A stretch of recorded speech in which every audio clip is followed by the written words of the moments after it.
തീർച്ചയായിട്ടും കണ്ണു നിറയും. ഇത് കേൾക്കുമ്പോൾ എനിക്കും ഉണ്ട്, എനിക്ക് 2 ഏട്ടന്മാരാ. അപ്പം എനിക്കിത് കേൾക്കുമ്പോൾ ആ ഒരു ശരിക്കും റിലേറ്റ് ചെയ്യാൻ പറ്റുന്നുണ്ട്. ദിവ്യ പറയുമ്പോൾ നമ്മുടെ ഏട്ടന്മാര് നമ്മളെ പിടിക്കുമ്പോൾ നമുക്ക് തോന്നുന്ന ആ ഒരു ഫീൽ ഉണ്ടല്ലോ. വീഡിയോയിലുണ്ടായിരുന്നത് ആണോ? ഏടത്തിയമ്മ പറയും ഒന്ന് കല്യാണമായിട്ടുണ്ട്. ഏടത്തിയമ്മക്ക് ഭയങ്കര ഭയങ്കര എന്ന് പറഞ്ഞാൽ ചെയ്തു അത്രക്ക് ഇഷ്ടം. വേഗം ഒന്ന് കെട്ടിയിട്ടുണ്ടെങ്കിൽ എണ്ണമാണ് ദിവസങ്ങൾ. എല്ലാരും അങ്ങനെയാണ്. പിന്നെ ഏപ്രിലിൽ അങ്ങനെ ആയതുകൊണ്ട് ഈ ഇത്രയും നീട്ടണമെന്നൊക്കെ കുറെ പേര് ചോദിച്ചു, വേഗം കല്യാണം കഴിച്ചുകൂടെ അങ്ങനെ ഇങ്ങനെ. എല്ലാരും ഹാപ്പിയാണ് ഇപ്പൊ.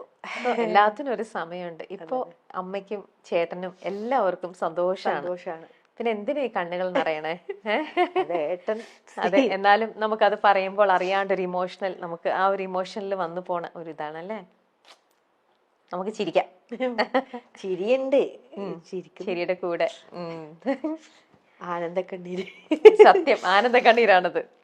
അല്ല, നമ്മള് ഒരിക്കലും നമുക്ക് തിരിച്ചു കിട്ടുമെന്ന് പ്രതീക്ഷിക്കാതിരുന്ന സമയത്ത് പെട്ടെന്ന് നമ്മുടെ അമ്മയുടെയും വേറെ ആരുടെയും അല്ല, സ്വന്തം അമ്മയുടെയും ആങ്ങളയുടെയും ആ സ്നേഹം, അവരുടെ ഒരു ലാളന, അവരുടെ ഒരു കരുതൽ, അതൊക്കെ കിട്ടുമ്പോൾ നമുക്ക് വല്ലാത്തൊരു തിരിച്ചു കിട്ടുമ്പോൾ ഉണ്ടാകുന്ന സന്തോഷം. പിന്നെ അതുപോലെ തന്നെ ഞാൻ ഏട്ടന്റെ കൂടെ വാലിയ തൂങ്ങി ഇങ്ങനെ നടക്കണ്ടല്ലോ, കുട്ടിക്കളി കളിച്ച്.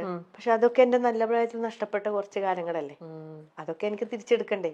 തീർച്ചയായിട്ടും. ഈ ഒരു ജീവിതമല്ലേ ഉള്ളൂ.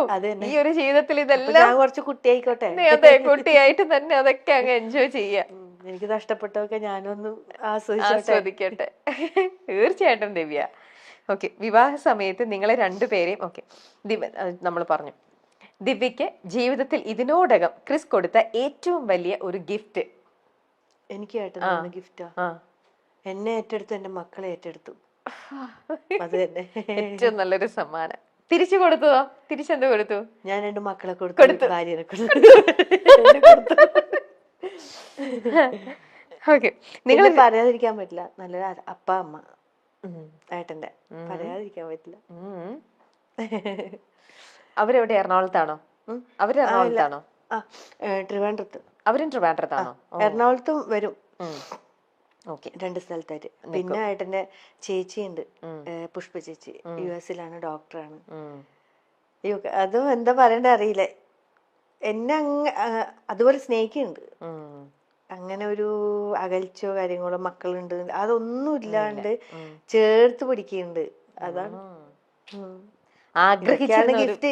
അതെ, ആഗ്രഹിച്ച ഒരു ലൈഫ് ആണ് ദിവ്യക്ക് ഇപ്പൊ കിട്ടിയത്. ചിലവര് പറയില്ലേ, മക്കളുണ്ടെങ്കിൽ ചിലവര് മക്കളെ വേണ്ട, നീ മാത്രം മതി എന്ന് അങ്ങനെ നോക്കുന്ന ഇഷ്ടംപോലെ ആൾക്കാരുണ്ട്. ഞാൻ എന്റെ തന്നെ അറിവിൽ എന്റെ ഫ്രണ്ട്സൊക്കെ ഇങ്ങനെ അനുഭവം ഉണ്ടായിട്ടുണ്ട്. അപ്പൊ അവര് പറഞ്ഞിട്ടുണ്ട്, മക്കളെ വേറെ അവരെ വീട്ടിൽ നിർത്തിയിട്ട് അവന്റെ കൂടെ വേറെ പോയി, അങ്ങനത്തെ ഒക്കെ അവസ്ഥയുണ്ട്.